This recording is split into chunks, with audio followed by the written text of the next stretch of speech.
हिसार से भारतीय जनता पार्टी के सांसद ब्रजेंद्र सिंह इस वक्त हमारे साथ बने हुए। ब्रजेंद्र सिंह जी, रैली में भीड़ जुटी और आज कार्यकर्ताओं का धन्यवाद। जी, आज का जो कार्यक्रम था वो सिर्फ इसी चीज़ के लिए था कि जो बरवाला की जो रैली थी 30 जून की, उसमें हमारे जितने साथी और कार्यकर्ता जिन्होंने उसमें योगदान दिया, मेहनत की, उनके प्रति आभार व्यक्त करने का कार्यक्रम था आज। राहुल गांधी का यूं धान के खेत में उतर जाना भारतीय जनता पार्टी के नेताओं को तो पसंद नहीं आया, लेकिन कांग्रेस पार्टी के तमाम नेता कहने की कोशिश कर रहे हैं कि किसानों का हाले दिल जानने की कोशिश राहुल गांधी की तरफ से हुई है।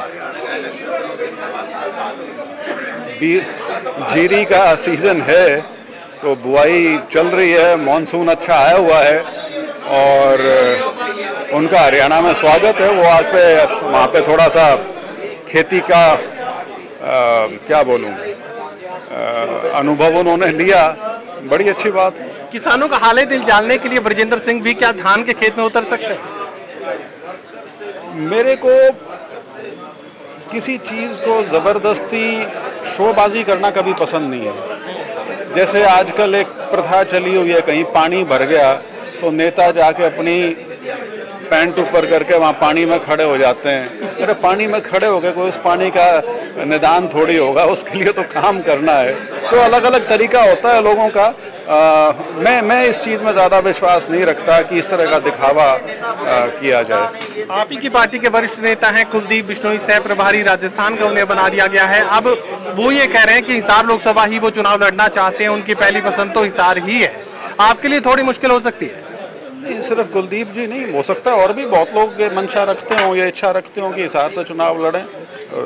लोकतंत्र है, हमारी पार्टी में भी बहुत नेता हैं, तो बहुत लोगों की इच्छा हो सकती है कि लोकसभा से उनको वहाँ से वो चुनाव लड़ें। उचाना सीट को लेकर इतना हाई प्रोफाइल, इतना शोर आखिर क्यों सुनाई दे रहा है? जिक्र अगर दुष्यंत चौटाला का करें, जिक्र अभय सिंह चौटाला का करें, वीरेंद्र सिंह जी भी बोल रहे थे कि सीएम पद के जितने दावेदार हैं उचाना से ही चुनाव लड़ना चाहते हैं। तो ऐसे में उचाना को लेकर स्थिति आखिर किस तरीके से आप देखते हैं? उचाना का खास तौर पे पिछले 20-22 साल से एक प्रोफाइल बन गया है, क्योंकि बहुत बड़े बड़े चुनाव वहाँ पे हुए हैं और ख़ास तौर पे जो चौटाला परिवार है वो वहाँ पे निरंतर पिछले 3-4 बारी से चुनाव लड़ रहा है।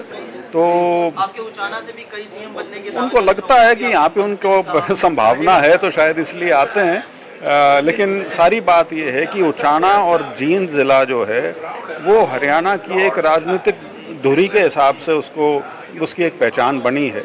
आपने यदि देखा हो पिछले 25-30 साल में जब भी कोई सबसे बड़ा आयोजन कोई भी पार्टी करने की कोशिश करती है तो उसके लिए आमतौर पे जींद या उसका आसपास का इलाका कोई चुना जाता है।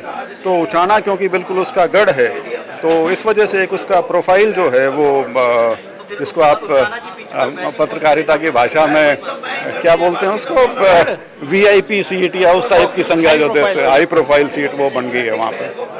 तो मुझे ये बताइए, क्या एंटी इनकमेंसी को लेकर भारतीय जनता पार्टी के तमाम नेता हालांकि उसे दरकिनार करते हैं, लेकिन आप जब भी कार्यकर्ताओं के बीच में होते हैं बड़े से बड़े मंच पे इस बात को अक्सर आप उठाते हैं कि चुनौती बड़ी है, ये आप मानते हैं? नहीं, बिल्कुल है जी।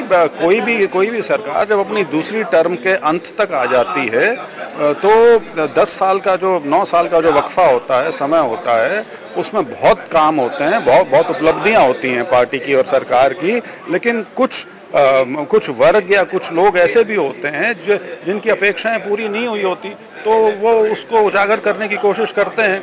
और ये तो हमारे परिवार में भी होता है, बड़े से उम्मीद रखी जाती है और वो उम्मीद यदि किसी परिवार में 6 लोग हैं, यदि एक की भी पूरी नहीं होती तो वो शोर मचाता है उसके लिए। तो यही चीज़ राजनीति पे भी लागू है, सरकार पे भी लागू है।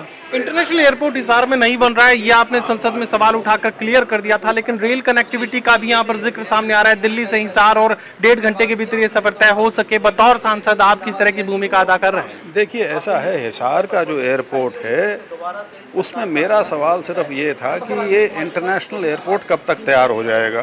उसमें जवाब ये आया था कि फ़िलहाल ये इंटरनेशनल एयरपोर्ट के लिए कंसिडर नहीं हो रहा, लेकिन जो सरकार जो उसको डेवलप कर रही है, हरियाणा सरकार जो इंफ्रास्ट्रक्चर वहाँ क्रिएट कर रही है, वो इस अनुसार ही है कि आने वाले समय में वो इंटरनेशनल एयरपोर्ट का उसको दर्जा मिल सके। तो वो बात तो वहाँ तक सीमित है। और ये जो रेल लाइन है जो फिलहाल महम से आसी वाली जो बनी है, ये भी को सुविधा प्रदान करने के लिए ही है, क्योंकि हिसार में एयरपोर्ट का कामयाब होना बहुत ज़रूरी है कि उसकी दिल्ली से कनेक्टिविटी जो है वो अच्छी हो, कम समय में लोग या सामान जो है वो दिल्ली और उसके आसपास के इलाके से हिसार तक आ सके, क्योंकि हिसार का जो कैचमेंट एरिया है एयरपोर्ट के नाते वो कैचमेंट एरिया बनेगा दिल्ली वाले क्षेत्र से ही।